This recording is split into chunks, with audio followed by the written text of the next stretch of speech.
if I support Osinbajo, he deserves to be supported. I've known this, as I said, I've known him since 1989. He was my lawyer.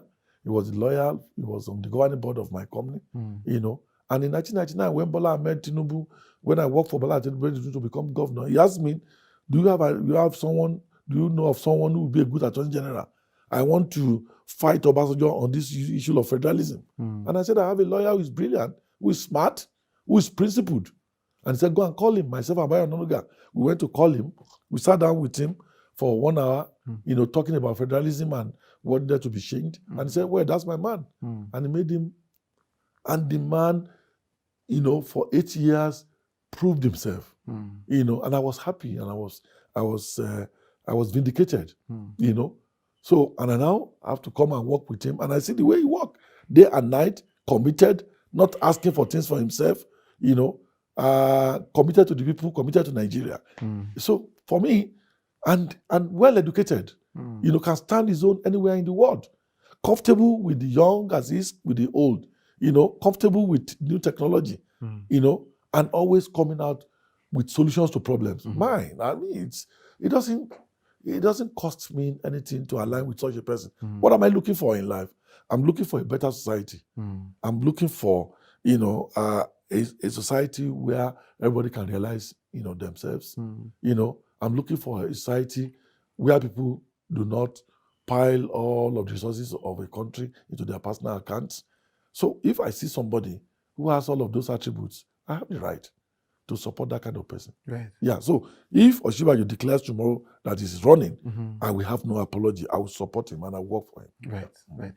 2 follow-up questions to that. One is, I mean, of course, anybody that's an adult and anybody has a constitutional right to run for office, but isn't there a resonance to the claim that this is a form of betrayal because President Buhari was sitting in the room when a consortium of your leaders, B.C. Akonde, Bola Tinubu, said Tinubu conceded this office of vice president to Yemi Osinbajo.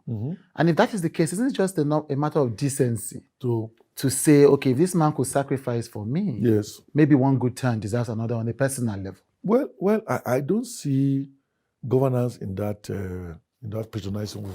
No, I don't. If we are not capable, if he doesn't have value to add, nobody will have considered anything to him. Right. Yeah. And we are talking about Nigeria, for God's sake. It's not a family title. We are not choosing a chief or a king of a community. We are choosing the president of Nigeria. A Nigeria that has challenges of insecurity, that have issues around unemployment. The economy is, needs, a hard push and several other things. And you then look at it and say, look, why we are not saying you are not a good man, we are saying, can we try somebody else, for God's sake, who may have better capacity at solving some of these problems? For me, it's not, when you talk about betrayal, we are patronizing, about that. I mean, if my dad suffers and went several nights not eating, not buying motor cars to train me in his school, and now time comes to appoint a bank manager, and I have a super degree in economics and management. Now say, since my father has suffered for me, let me go and bring my father to come and be MD of that bank. Does that make sense? It doesn't. We are looking for the person who can do the job. Why we are not saying he's not capable? We are saying that if put on a scale, one person is better than the other.